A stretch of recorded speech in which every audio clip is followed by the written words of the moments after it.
Filipino. Magandang umaga po, ako po si Ryan Mateis Montaos at nandito po tayo ngayon sa Kabelen. Ang Kabelen po ay nagsimula noong taong 1986 at ang unang nilang branch ay sa Quezon City. At kilala po ang Kabelen sa masarap na Pilipinong pagkain. Po ang kare-kare na halos buong Pilipino ay paborito ito. Ito din po ang special dish nila dito. Filipino. Ang kare-kare mula sa salitang kari, nangahulugan gulay tanso, ay isang lutuing Pilipino na nagtatampok ng malapot na sarsang mani.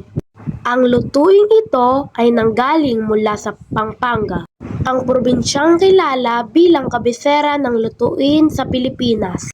Ito ang pansit at isa din po ito sa mga kilalang pagkain ng mga Filipino. Kwentong pansit. Ang pansit ay umiral na mula pa noong panahon ng pre-kolonya na dinala ng mga unang mangangalakal na Tsino.